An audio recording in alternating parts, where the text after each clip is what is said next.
¿Qué tal? ¿Cómo están? Bienvenidos a una nueva emisión de Sociedad Política, esta propuesta que les hacemos cada martes y cada viernes a través de la pantalla de Pares TV. Martes 13 de agosto, a 48 horas de las primarias abiertas, simultáneas, obligatorias, estas elecciones que le dieron un categórico triunfo a la oposición en la Argentina. El Frente de Todos se impuso claramente en las elecciones a nivel nacional, en prácticamente todas las provincias argentinas, con excepción de Córdoba y la ciudad autónoma de Buenos Aires, muy claramente en la provincia de Buenos Aires, donde los números que se están conociendo en la tarde de hoy, ya con el escrutinio más avanzado y sin contar los votos en blanco, nos dicen que la mitad de los bonaerenses que se presentaron a votar, o más de la mitad, lo hicieron por el precandidato Axel Kicillof. En Luján también, en Luján ganó Kicillof, en Luján ganó Alberto Fernández, y la suma de los candidatos del Frente de Todos, Voto, que se impuso en la primaria, Prince y Martini, arrojan prácticamente el 50% de los sufragios. Esa, sin dudas, debería ser la noticia del día. Sin embargo, luego de las primarias que arrojaron este claro, este amplio triunfo de la oposición en la Argentina, la devaluación de nuestra moneda, su impacto en los precios y las consiguientes declaraciones del presidente y candidato a presidente, candidato a la reelección, Mauricio Macri, hace que estemos hablando de otra cosa. Porque ante la devaluación del peso, ante la suba del dólar, el presidente Macri nos ha dicho que la culpa es de los argentinos que votaron a la oposición, que no apoyaron en estas primarias la continuidad de su proyecto. Esto, que es una verdadera extorsión al pueblo argentino, que parece que no puede decidir cuál es su futuro político, quiénes deben ser sus representantes sin la aprobación de los mercados, que no se sabe nunca quiénes son, cuáles son sus nombres y cuál es su representatividad. Ahora, el presidente Macri, en vez de asumir la importancia de su investidura, de ponerse a solucionar los graves problemas que él mismo ha ocasionado, extorsiona al pueblo argentino diciéndole que en octubre no debe volver a votar a la oposición si no quiere ser castigado por los mercados, ante una situación que este mismo gobierno generó, porque si la economía argentina, las finanzas de la Argentina tienen semejante grado de vulnerabilidad que ante un resultado electoral, cualquiera sea este, vuela todo por los aires, se dispara el dólar, aumentan los combustibles, aumentan las tarifas de energía eléctrica, es exclusiva responsabilidad de este gobierno que nos endeudó, que nos llevó de nuevo al Fondo Monetario Internacional y que ahora no se quiere hacer cargo de las consecuencias. En este panorama político, millones de argentinos vemos aún más depreciados nuestros ingresos y millones de compatriotas que no carecen de los ingresos que tenemos los asalariados se ven en una situación aún más difícil de la que estaban hace una semana.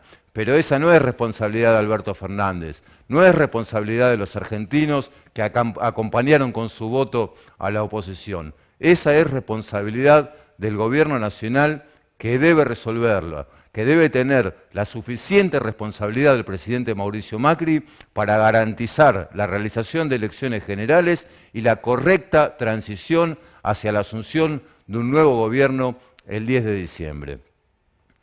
En este contexto y en plan de pensar con seriedad y con la máxima profundidad posible, aún perdiendo la solemnidad por momentos, tenemos el gusto de saludar en la apertura de Sociedad Política a un científico, a un investigador de la Universidad Nacional de Luján y también del CONICET, a Donis Giorgi, director del Instituto de Ecología y Desarrollo Sustentable. Hola Donis, ¿cómo andás? Gracias por venir. No, gracias por la invitación en este contexto complicado, además. Así es, y bueno, este contexto que seguramente también tiene que ver con la ciencia y vamos a hablar de eso. Vos sos mercedino, Adonis, ¿no? Yo soy nacido en Mercedes, sí, sí. Pero vivís en Luján. Sí, hace muchos años vivo en Luján. ¿Y por qué te pusieron Adonis? Perdóname, la curiosidad, porque es un nombre bastante Bueno, poco cuando nací frecuente. era un bebé bastante lindo y Adonis es el dios, semidios de la belleza. Entonces, no, un poco mi mamá quería en el nombre englobar lo que quería que sus hijos tuvieran. Entonces Adonis era una persona, esperaba que fuera linda interiormente y que además se enamorara de la belleza. No nos olvidemos que Adonis se enamoró de Venus, que era la diosa de la belleza, ¿no? Y entonces era como un mensaje para mí, ¿no? Y entonces, bueno, ese era Adonis, era el primer nombre, David Nazareno, los segundos nombres, ¿no? Que tenían que ver con otras cosas, con la valentía del rey David y Nazareno por la humildad de Jesús, el Nazareno. Bueno, un nombre cargado O de sea, de simbolismos. responsabilidades, sí, sí. Claro, de responsabilidades, por cierto. ¿Sos biólogo? Soy biólogo, sí, sí, sí, sí. ¿Estudiaste? Yo estudié en la Universidad Nacional de La Plata y me recibí hace unos cuantos años, los años 80 y pico. En el 84 me recibí, desde el 85 estoy trabajando en la Universidad Nacional de Luján. Y actualmente, ya desde hace más de un año, dirigís el INED. ¿Hace cuánto tiempo Sí, dirigís? ya hace 2 años y medio. ¿Qué es el Instituto de Ecología y Desarrollo Claro, Sustentable? bueno, te cuento. El Instituto de Ecología y Desarrollo Sustentable, un instituto que se formó acá en la Universidad de Luján en el 2008, se conformó con la reunión de varios grupos de investigación que trabajábamos temas de ecología, temas de medio ambiente y temas de energías alternativas. Conformamos un primer núcleo en el instituto y en el 2015 se firmó un acuerdo con el CONICET para hacerlo un instituto de doble dependencia. Y de hecho pasó a ser entonces el INEDE el primer instituto de investigación de la universidad. Ahora hay otro, como el Instituto de Geografía también, el INIGEO, y ahora también es el primer instituto de doble dependencia, es decir, dependemos de la universidad y también del CONICET. ¿Qué implica esto de la doble ¿Qué dependencia? implica? ¿Financiamiento, por ejemplo, por parte del CONICET? Claro, que en principio el CONICET, como socio, da una parte del financiamiento para las investigaciones y además una parte de los sueldos de la gente. Por ejemplo, a mí, básicamente digamos, el 85% de mi sueldo, o el 90% podría decir, es de CONICET. La universidad me paga el cargo docente, que es una dedicación más chica por la cual doy clase. Pero hay otros investigadores que son exclusivamente CONICET, trabajan en nuestra universidad en tareas de investigación de la temática de nuestro instituto. Entonces, estos institutos, que yo siempre digo, en Luján, por ahí nos resulta raro porque es el primer instituto, pero para dar un ejemplo, en el país hay 300 de estos institutos de doble dependencia y la Universidad de La Plata sola tiene 44 institutos. O sea que en Luján tenemos un camino para recorrer con este tipo de institutos que no solo puede ser de doble dependencia con el CONICET, sino que en los últimos tiempos estamos generando institutos asociados a la SIC, que es la Comisión de Investigaciones Científicas de la provincia de Buenos Aires. Claro, es un organismo que depende de la provincia de Buenos Aires. Claro.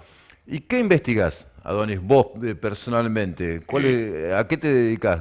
Yo personalmente, digamos, a ver, muy brevemente hice una trayectoria que empecé a trabajar con algas microscópicas, o sea, con organismos microscópicos que viven en los ambientes acuáticos.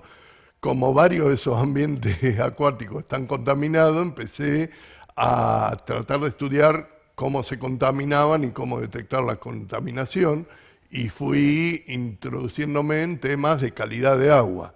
A partir de ahí trabajé en temas de calidad de aguas superficiales y de agua subterránea, y en los últimos años me he puesto a trabajar en temas de lo que se llama estudios a nivel ecosistema, es decir, estudiar todo lo que pasa en un ecosistema acuático, ¿no? Entendido el ecosistema como todo un río, toda una cuenca o todo un arroyo, ¿no?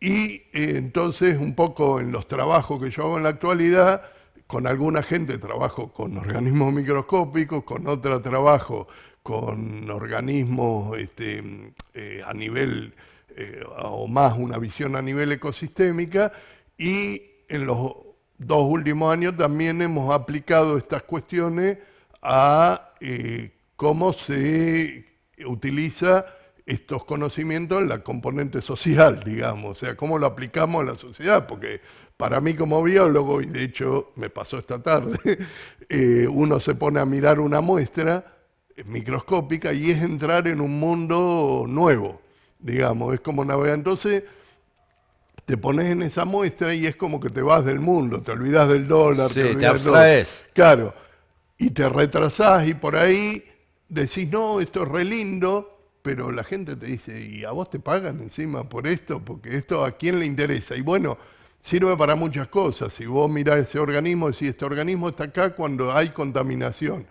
Y este organismo está acá porque hay contaminación de una empresa láctea. Y este organismo está acá porque acá tiraron metales pesados. Entonces sirven, por ejemplo, como indicadores biológicos y nos sirven, por ejemplo, para detectar problemas de contaminación o mala calidad de agua. O sea, sirven para un montón de cosas. La calidad del agua de las napas, por ejemplo. De las napas ¿Y y cómo del agua estamos? ¿Y superficial cómo también. estamos? ¿Tenés una idea o sabés, de acuerdo a estas investigaciones, cómo está la calidad del agua en Luján muy pocos tienen agua corriente. En Sí, general, digamos el que común de tiene los un vecinos, cuarto de la población agua corriente. o sea, 3 de cada 4 ciudadanos lujanenses consumimos agua de pozo. Sí. ¿Consumimos agua de buena calidad? Algunos sí y otros no. O Ajá, sea, ¿cómo sería? el tema es así, el agua, digamos, uno dice agua del pozo y por ahí pone, pero hay distintas profundidades. Y Sí. esas distintas profundidades en general se relacionan con distintas calidades del agua. A más profundidad, más calidad. En general, a más profundidad, más calidad y más costo.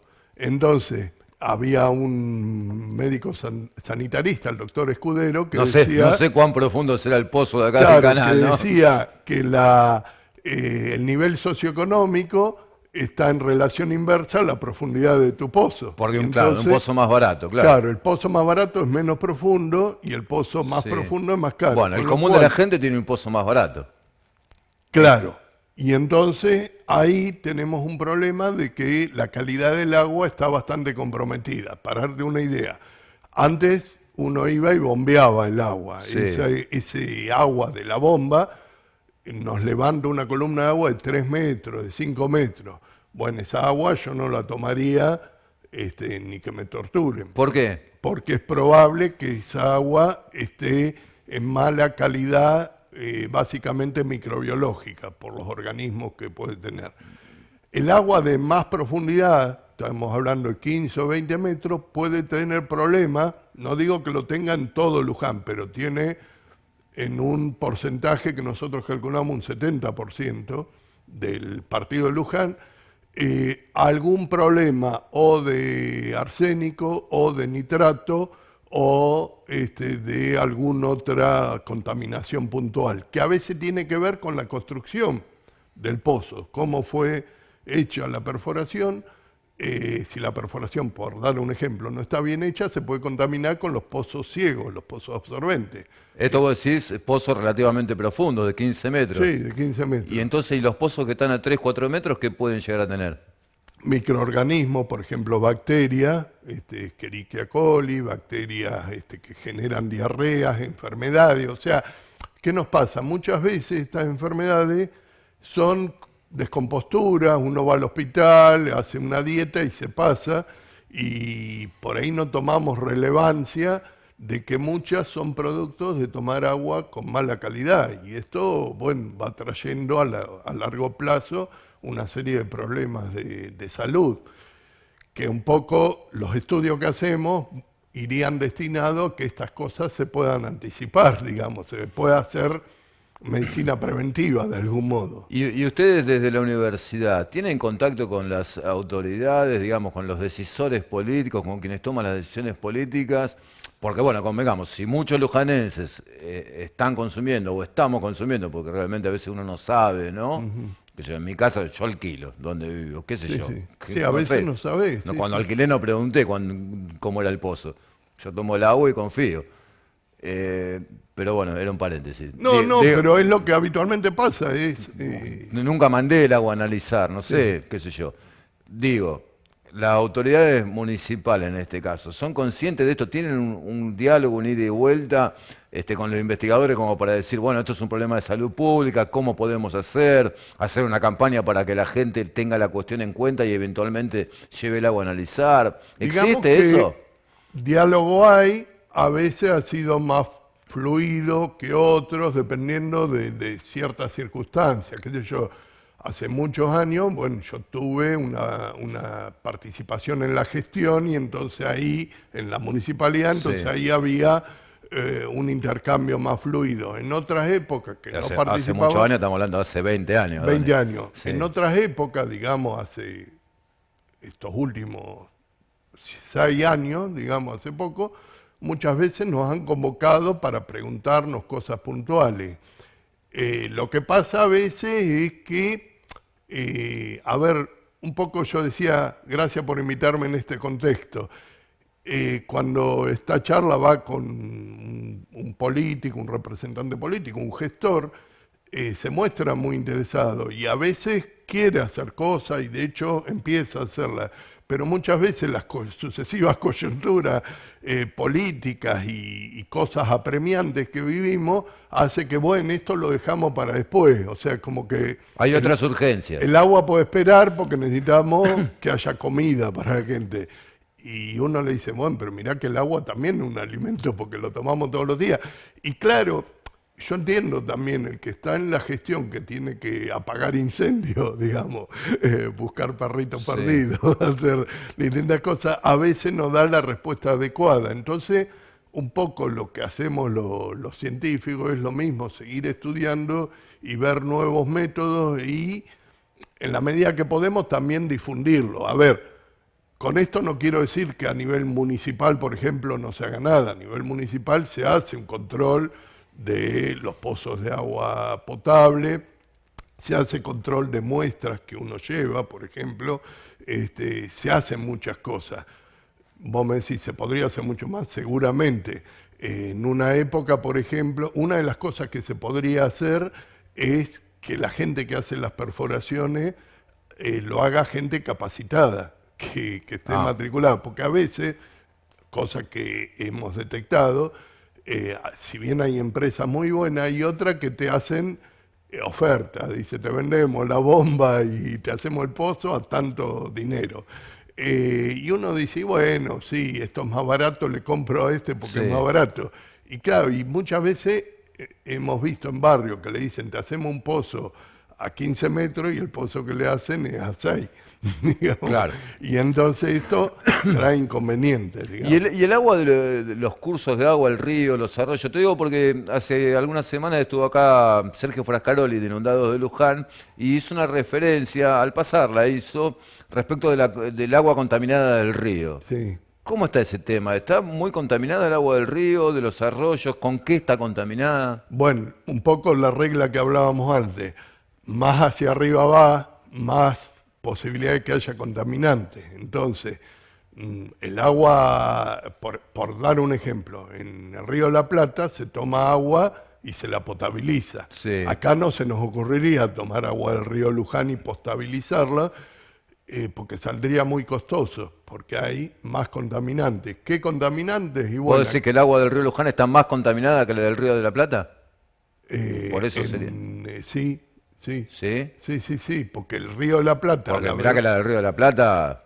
Claro, lo que pasa, a ver, ¿por qué me quedo pensando? Porque en Río de la Plata vos decís, hay mucha contaminación, pero esa contaminación está restringida a zonas costeras. Sí. Entonces, si vos explotás el agua, Claro.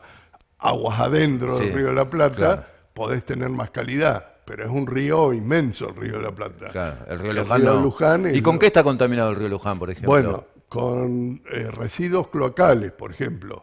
Toda la gente que no tiene cloaca eso va a Pozo Ciego, a lo largo, a la larga termina en las aguas superficiales, arroyos. Toda la gente que tiene cloaca y está en una ciudad donde la planta depuradora no funciona, también va al río. Y en Luján no funciona la planta depuradora. Iba a decir como Luján, pero... Es decir, que los residuos cloacales, la caca y el pis de los lujanenses, y no solo eso. Sí, no solo eso. De los lujanenses que tienen cloaca va derecho al río como viene, no se trata. Claro, por ejemplo, con una colega de la universidad tomamos unas muestras en el río Luján, en el río Reconquista y en un arroyo en La Flore, y ella estuvo haciendo análisis de lo que se llaman contaminantes emergentes, como los fármacos, los productos medicinales, para ver si detectábamos en las aguas del río. Habíamos hecho algunas mediciones acá y no detectábamos, y un profesor extranjero dijo, claro, porque los instrumentos que tienen no son lo suficientemente sensibles. Entonces tomamos muestra y la llevamos a Europa. Esta colega estuvo trabajando allá y casi que detectó todos los medicamentos que tomamos en general, en el agua del río. Vos me decís, por encima de los límites legales, bueno, en general no hay límites de medicamentos en el agua potable, no debería haber. ¿Qué pasa? Esos medicamentos en otros países los tratan las plantas de tratamiento en forma específica. Acá tenemos el problema que no se tratan en forma específica y tampoco se tratan en forma general. Digamos, no hay tratamiento de los residuos, se tiran al río directamente. Entonces, por ejemplo, vos podés encontrar desde antibiótico, analgésico, anticonceptivo, antidepresivo. Eso está todo en el agua del río Luján. Todo esto está en el agua del río Luján y también en el agua del río Reconquista. A ver, y abundo. Otra colega hizo el mismo estudio, un estudio parecido en el río Suquía, el que cruza Córdoba, y encuentra más o menos los mismos contaminantes. Y ojo, estos mismos contaminantes se encuentran también en Europa. La diferencia es que, como en Europa ya lo saben desde antes, las empresas tienen la obligación de tratarlas, las empresas que muchas veces te voy a decir algo a lo Brutadoni. Bueno, ¿y qué me importa? Digo, si yo no tomo el agua del río Luján, ni me baño en el río Luján, ¿qué me importa que esté contaminado? Sí, lo que pasa... ¿Tiene alguna importancia, visto desde ese punto de vista, que es el de muchas personas? Sí. Inclusive es el punto de vista, se ve que de los funcionarios también, porque nadie se calienta mucho por remediarlo, ¿no? A ver, siempre nos pasa, es como cuando uno va en el auto y tira la basura afuera y dice, bueno, total, el auto está acá, no la tira adentro. Esto es más o menos lo mismo. Y bueno, yo residuo lo tiro al río. Y el río se lleva las cosas, ¿no? Y entonces uno dice, se lleva. Bueno, ¿qué pasa? En el río hay una biota, es decir, hay microorganismos, hay peces, hay plantas, todos esos organismos absorben estas cosas. Esto puede traer transformaciones. Uno por ahí le parece raro, pero yo he visto... Está el ejemplo, ¿viste? El de los Simpsons, que aparece el pescadito con tres ojos, ¿no? Y yo he visto mucha gente pescando en el río Reconquista, en el río Luján, y comiendo esos pescados. Mucha gente que lo hace por deporte, mucha gente que lo come. Pero además de todo, el río Reconquista y Luján terminan desembocando casi juntos y terminan en el río de la Plata, donde estábamos diciendo que la ciudad de Buenos Aires explota el agua. Es cierto, como yo mismo dije, explotamos cada vez aguas más adentro para tener que purificar menos. Pero bueno, cada vez se hace más cara la explotación de agua potable porque justamente cada vez la estamos contaminando más. Entonces, el costo de depuración es muy alto. Entonces sería menos costoso cuidar de que se contamine menos y evitar eso. Quiero decir que además de este tipo de contaminación, hay contaminación de tipo industrial en el río, o sea, de distintas fábricas. A veces viene con espuma, con detergente, ¿no? Claro, y contaminación difusa, lo que llamamos difusa, que puede venir por biocidas o fertilizantes que se utilizan en los campos, a veces en exceso, eso también termina en el río. El río es como un ecólogo, Margalef, decía, es como las vías urinarias, digamos. Uno hace el análisis de orina y de algún modo el río es como el riñón que va procesando todo los Tenemos como una relación, cuando digo tenemos me refiero a la sociedad en Sí, sí, general, ¿no? Como una relación ambivalente con la cuestión ecológica, porque bueno, formalmente todos defendemos el medio ambiente, es correcto políticamente políticamente. defender al medio ambiente, pero después somos una sociedad que contamina Sí, y cómo contamina, digamos. En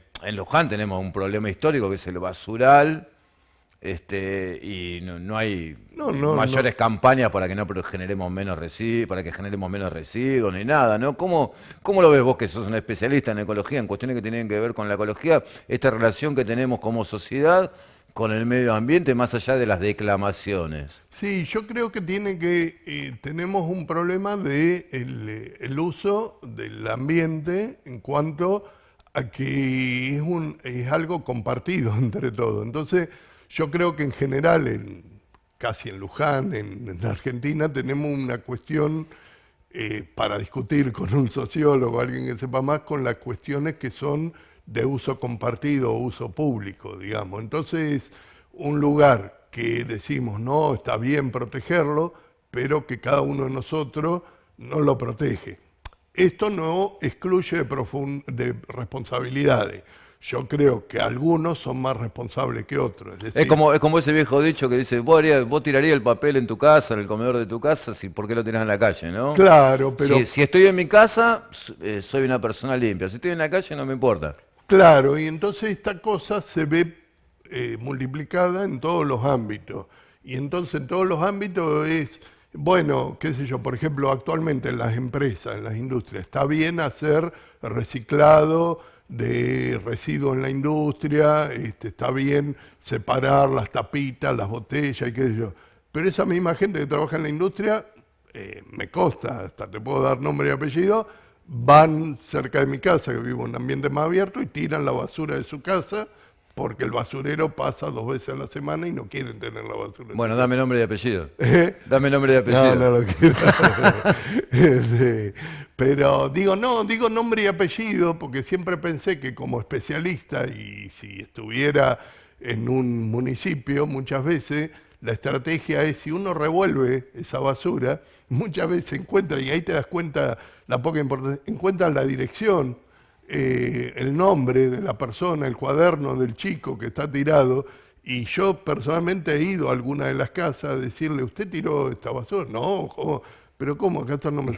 Ah, pero los chicos, las Los cosas chicos. que hacen. Adonis, nos queda Sí. un minuto. Se estuvieron expresando en la universidad por medio de un cabildo abierto, investigadores de la universidad, del CONICET, básicamente, ¿qué es lo que están reclamando los científicos? Bueno, lo que reclamamos justamente es que pese al contexto complicado y convulsionado, creemos que la ciencia es una puerta para poder empezar a solucionar algunos de los muchos problemas que tenemos como sociedad. Yo justo te quería traer un libro, y perdón si me Dale, permito leer un párrafo que recién dale. releía que dice así, que resumen lo que quiero decir.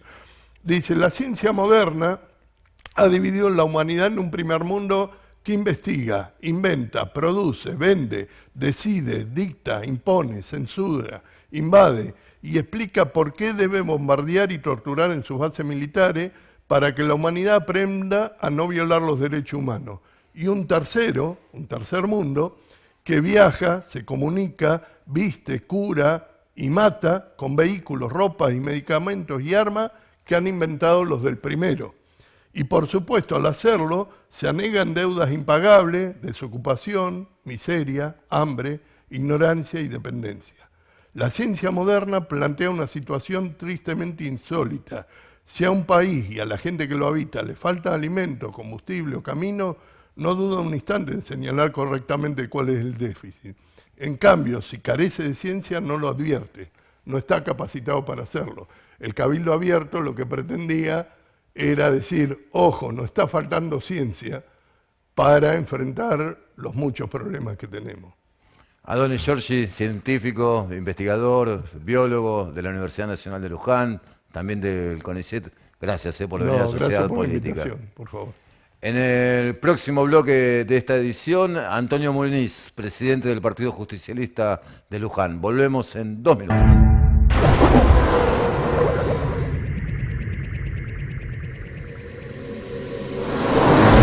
Tenemos el gusto de saludar al presidente del Partido Justicialista de Luján, Antonio Muniz. Hola Antonio, ¿cómo estás? Gracias por venir. Hola, buenas noches. Nada, gracias a ustedes por invitarnos. Bueno Antonio, yo te presento de memoria, vos corregime, ampliame, como a vos te parezca, sos un militante del peronismo de Luján de toda la vida, has cumplido diversas funciones ejecutivas en organismos, en la municipalidad de Luján, estuviste en el área de economía, estuviste en el Hospital Sommer de General Rodríguez, en el Ministerio de Producción de la provincia de Buenos Aires, y bueno, siempre estuviste vinculado al Partido Justicialista de Luján, que estás presidiendo desde hace casi 2 años, desde fines de 2017. Así es. Tenemos que ir rápidamente a la coyuntura, Antonio. Hubo elecciones el domingo, un triunfo importante, claro, del Frente de Todos a nivel nacional. Nos estamos enterando hoy, están señalando algunos medios periodísticos que la diferencia entre Alberto Fernández y Mauricio Macri, precandidatos a intendente de ambas fuerzas, inclusive se amplió, es mayor a los 15 puntos que se señaló el domingo por la noche, que lo mismo sucede en el caso de Axel Kicillof y María Eugenia Vidal en la provincia de Buenos Aires. Bueno, y después está el ámbito local, que es otro tema aparte, pero en todo caso, en principio te pido un análisis, un balance de lo que han sido los comicios y los resultados de los comicios este domingo a nivel nacional y provincial, y después nos metemos en la cuestión local.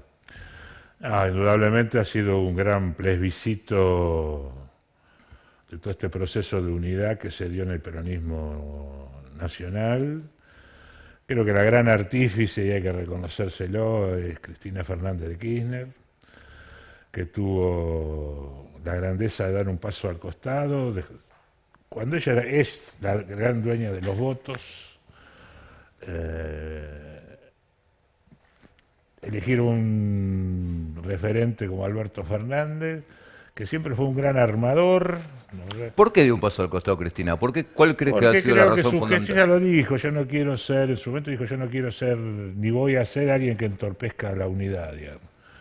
En este afán de esta lógica de primero la patria, que realmente es uno de los preceptos peronistas, y creo que Cristina eso lo sintetiza bien.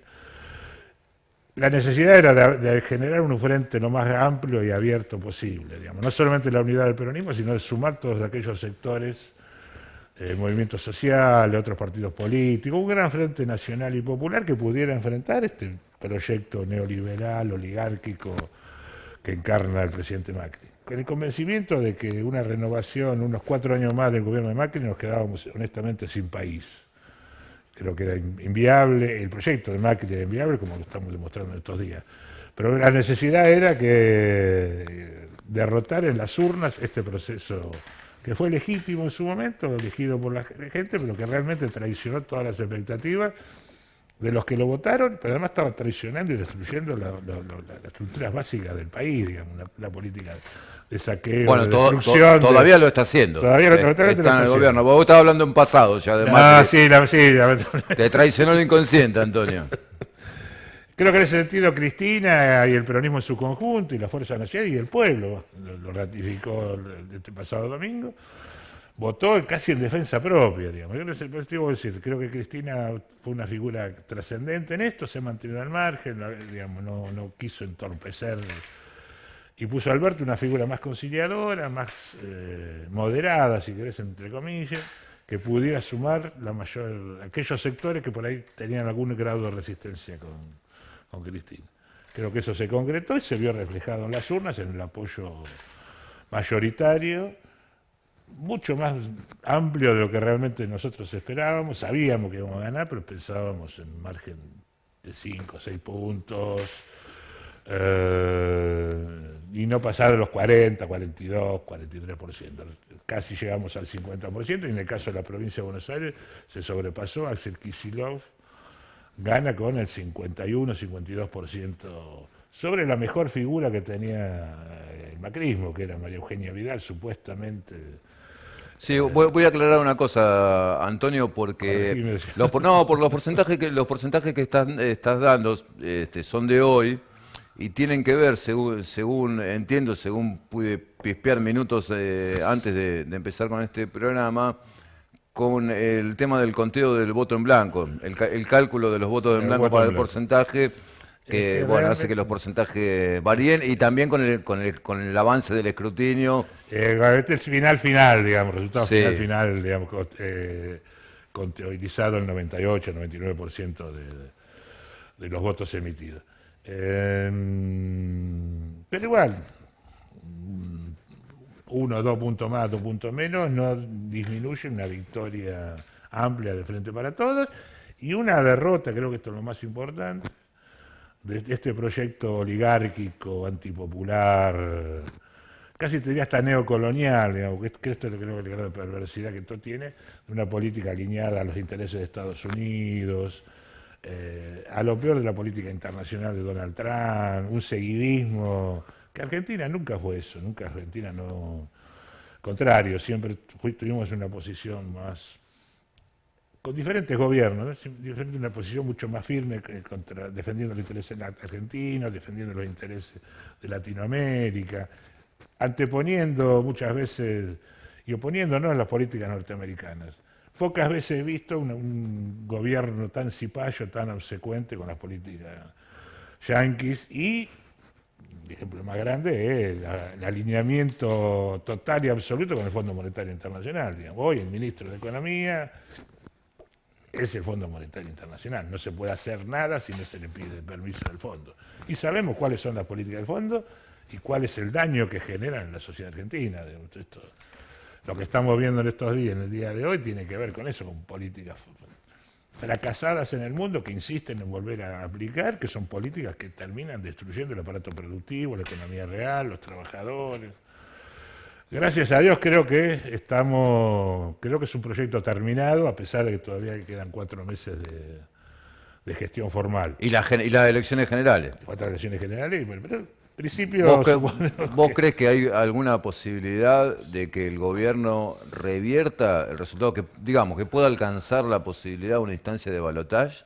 ¿O esto ya está? Creo que es imposible. Creo que estos resultados hoy son imposibles de modificar. Y además las políticas del gobierno lo que hacen es esta tosudez de Macri, el discurso de Macri el día de ayer, su agresión al pueblo argentino que se votó, al pueblo argentino que votó, subestimando al pueblo como diciendo ustedes son unos ignorantes, son unos brutos, si no votan lo que decimos nosotros va a venir el castigo divino, digamos, porque digamos, como si el mercado que ellos idolatran fuera un dios que va a castigar a los argentinos por no votar lo que ellos dicen. Digamos. Yo creo que están en una posición, digamos, de salida, creo que un proyecto agotado hace varios meses, esto hoy se plasma porque hubo este hecho concreto que fueron las elecciones, las PASO, pero creo que es un proyecto agotado hace un largo tiempo, cuando se ataron de pies y manos las políticas del Fondo Monetario y entregaron la política económica al fondo, creo que ahí se acabó el proyecto de Macri, digamos, no tiene viabilidad ni política, ni sustento económico, ni social. Imagínate que el proyecto de Macri era ganar las elecciones y ir por la reforma laboral, que significa quitarle derechos a los trabajadores, pues eso, la reforma laboral no es con el escudo de la flexibilización y mejorar la rentabilidad de las empresas, en realidad lo que está planteando es una precarización del trabajo, de los derechos de los trabajadores, volver a una etapa preperonista, si querés, donde el trabajador no tenía derechos. Y no solamente querían eso, que iba por la reforma previsional para quitarle, digamos, bajarle los haberes a los jubilados. Otra vez. Que ya lo habían hecho todos estos 2 años, estos 3 años, y encima ir a aumentar la edad jubilatoria. Con lo cual, esas 2 medidas además te marcaban la inviabilidad de esto. En Argentina no es esto, nunca fue esto. Argentina es una sociedad más solidaria, más igualitaria, más de clase media, con aspiraciones de progresar, de crecer, a unos sectores más bajos. Y lo que estaba haciendo este gobierno, las políticas, claramente, más allá del maquillaje y la cobertura de los medios, que también es otro tema algún día para discutir, una política totalmente inviable, porque era precarizar toda la sociedad argentina, digamos, era condenar a gran parte de la sociedad argentina a la pauperización, digamos, empezando por los jubilados y pensionados, y siguiendo después por los trabajadores, condenando a, digamos, hay sectores de clase media a sectores casi en la pobreza. Digamos. Este era un proyecto impuesto, un proyecto inviable y que no podía perdurar en el tiempo. Y si perdura en el tiempo por alguna eventualidad, honestamente nos quedábamos sin país, digamos, porque esto iba a destruir la industria, iba a destruir el trabajo. En realidad, yo te digo, mira que tengo años y uno ha vivido cosas, ¿no? Pero hemos vivido hasta el proceso militar, que tuvo sus... Pero un gobierno tan nefasto como este, te soy honesto, una política de saqueo, de destrucción de todo, en realidad es una política de saqueo. Se están llevando, fíjate que entran 150.000 millones de grandes rasgos de deuda externa y de ese deben haber fugado 100.000 ya. Y son los mismos tipos que generan la deuda, solo que después se la llevan, nos dejan la deuda y ellos se llevan la plata. Están de los este es el esquema así para ser muy sí, están de los dos lados del mostrador. De los dos lados se llevan la plata, pero para ser muy burdo, digamos, es más sofisticado Sí. el mecanismo, pero en realidad es eso, nos endeudan, nos dejan la deuda y después ellos se llevan la plata. Y en el interín convierten los dólares en pesos, los pesos los meten en los plazos fijos, en las LELIC, con tasas del 60, 70, 80% anual que no existen en el mundo, no existen en la economía real. Cuando eso se acaba, los convierten en dólares, que es lo que está pasando ahora, y se lo fugan del país. Pero esto ha pasado siempre, ha pasado en el 2001, pasó ya con el final de Martínez de Osi, 80, 82, digamos, periódicamente hay un sistema parasitario donde están los bancos y ciertos sectores oligárquicos que hacen digamos, se apropian de la riqueza de los argentinos. Y esta vez fue el más desembosado, más si querés impunemente, porque además tuvieron toda la cobertura mediática que apañaba esto. Y así estamos pagando las consecuencias, un país empobrecido, una industria pyme casi destruida, un comercio totalmente parado, salarios muy bajos, aumento de la pobreza, aumento de la indigencia. Me parece... No sé si por eso no quiero ser muy técnico, quiero que se entienda. No, digo, pero... además entiendo que el común de los ciudadanos que pueden estar mirando este programa, estamos todos sufriendo las consecuencias de este programa económico, más allá de que coincidamos o estemos más o menos informados respecto de las causas, ¿no? Pero bueno, las consecuencias de este programa económico, estamos viviendo todo. Por lo menos aquellos sectores del mundo del trabajo, el vecino de a pie sabe qué es lo que estamos sufriendo. Me parece interesante destacar del planteo que haces vos una cuestión, porque se ha hablado mucho del voto castigo al gobierno y ciertamente, seguramente, muchos ciudadanos han castigado al gobierno. Pero para que haya voto castigo tiene que haber una alternativa, tiene que haber una herramienta. Vos planteabas en el inicio, bueno, el rol de Cristina dando un paso al costado, por decirlo de este modo, al costado un poquito, ¿no? Porque es la candidata a vicepresidenta de la Nación, seguramente presidirá el Senado.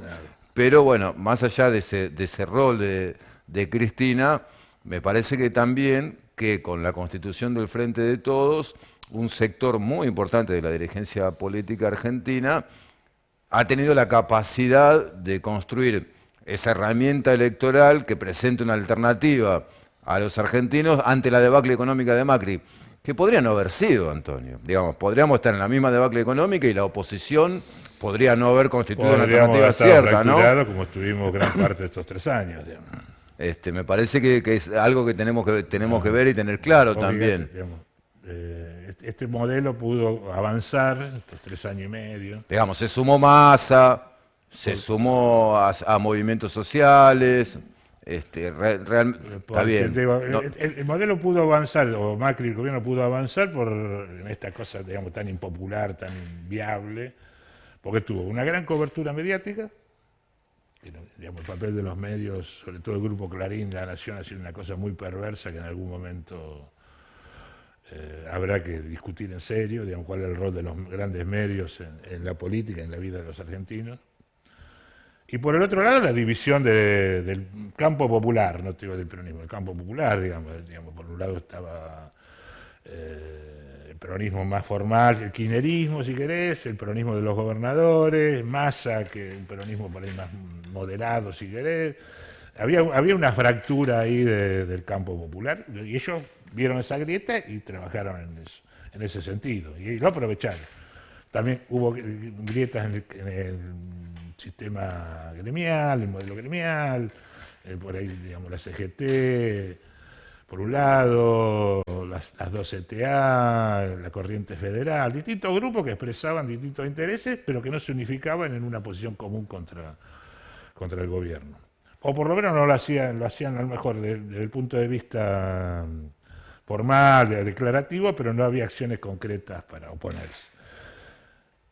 Con esta jugada de Cristina alineó todo el peronismo, si querés, al correrse ella ponerlo a Alberto, sumó todos los gobernadores, hoy están todos los gobernadores, salvo Schiaretti y Urtubey, el resto de los gobernadores están alineados detrás de Alberto Fernández, sumó los sectores de la CGT y además amplió a los movimientos sociales, el Evita, Patria Grande, Vamos, Miles, todos los grupos que expresan los movimientos sociales, más un montón de partidos políticos menores, pero que expresan, digamos, la amplitud que tiene el campo nacional y popular. Por eso estamos en un frente que es frente de todo, digamos. Bien. Hablemos de Luján. Hablemos de Luján, Antonio, porque bueno, este proceso, con sus particularidades, también se dio aquí en la ciudad de Luján, donde el peronismo o el campo popular, como decías vos, venía presentando también divisiones, si no análogas, similares. Muy parecidas. Similares. Entonces, bueno, ¿cómo ves este momento del peronismo de Luján, del campo popular de Luján? Bien, yo creo que también, digamos, sería un proceso de unidad previo a estas elecciones. Digamos, sí, hubo primarias igual. Hubo primarias. Las primarias no están mal en sí mismas. Estuvo Boto, que terminó ganando, el sector de Prince, Silvio Martini. Pero igual previamente a eso, todo un trabajo que hizo el Partido Justicialista en este año y medio, que bueno, me tocó presidirlo a mí, pero digamos, creo que este proceso se hubiera dado igual cualquiera sea las personas que hubieran estado. Bueno, pero laburaste, Antonio. Laburaste, ¿no? Trabajamos. Digo, te tocó trabajar. No solamente para sacar posiciones. Hay compañeros que trabajaron conmigo más que yo. Pero nosotros expresamos, bueno, el sentido de lo que nos pedía la gente. La gente en la calle te pedía: únanse, júntense. Esto no da más, tienen que unirse, con una fuerte crítica de la gente que lo viene expresando, digamos, pues digamos, si querés algo más patético y más parecido al macrismo, lo que está hoy en la Municipalidad de Luján, que es una anomia total, no tenemos intendente, anomia, anomia, no sé si un tipo que no tiene entidad, no es, digamos, sí. No hay gobierno en Luján, decís vos. No hay gobierno. Tenemos un intendente ausente, pero no ahora, hace meses que está ausente, sí. No hay gestión, así está toda esta situación, no hay recaudación, no hay servicio en los barrios, Bueno, la gente nos pedía que nos juntáramos para enfrentar eso que se veía venir, y bueno, hoy vemos también el resultado de lo que está pasando en la gestión. Y en ese proceso intentamos trabajar también en consonancia con lo que hacía el Partido Justicialista a nivel nacional y lo que estaba planteando Cristina, de unirse en un gran frente nacional y popular. Luján viene desde el año 2007 con un proceso de autodestructivo, de mucha fragmentación, proyectos enfrentados que nos llevaron a sucesivas derrotas.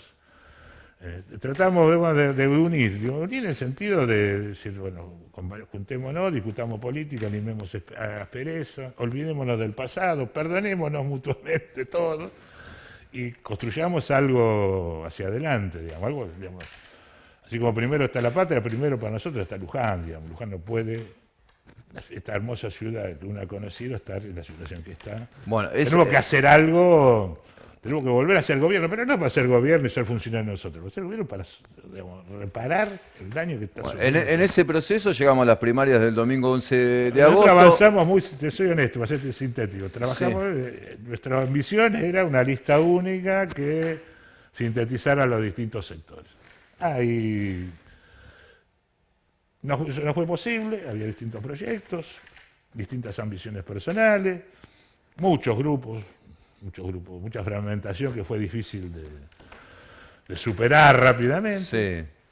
No se pudo hacer, pero bueno, sí quedamos y acordamos que, bueno, si no se puede llegar a la lista única, vamos a unas pasos lo más ordenados, lo más prolijas posible, donde no haya agresión, donde no haya...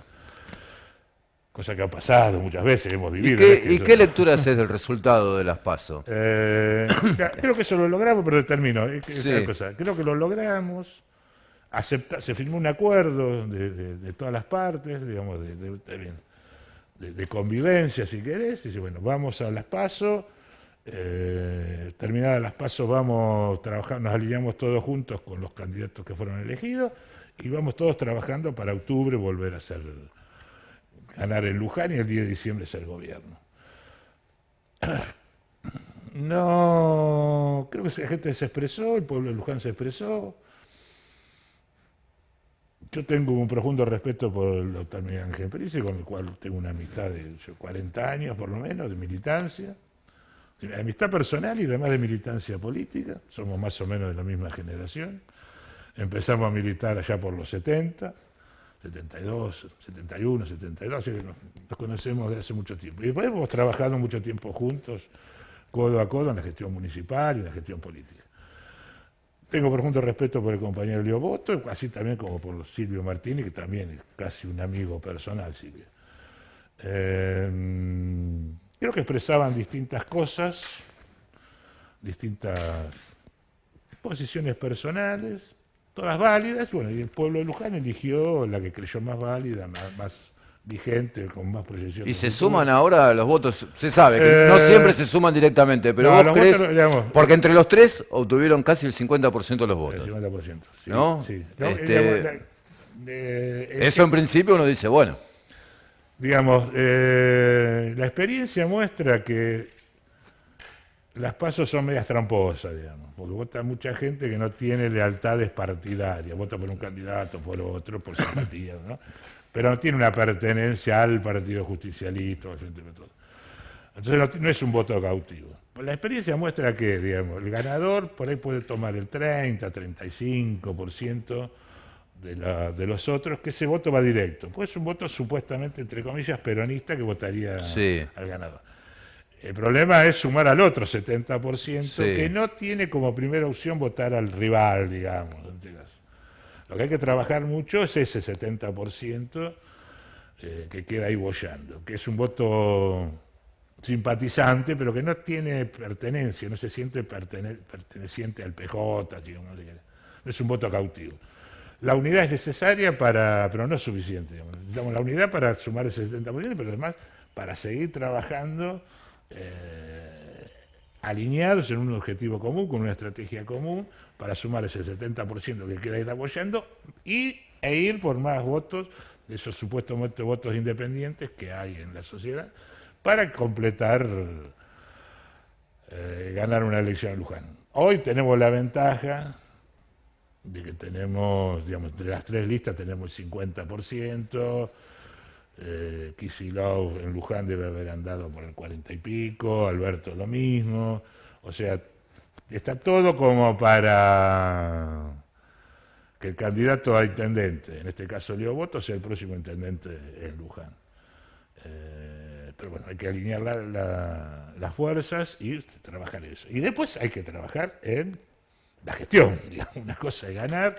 Llegamos, asumimos el 10 de diciembre y nos vamos a encontrar con un municipio devastado, debiendo sueldos, sin un peso en las cajas, sin máquinas, sin herramientas, una municipalidad que no funciona. O sea, hay un largo trabajo para hacer para poner Luján nuevamente en marcha. Y esa también es una tarea de todos, digamos, hoy.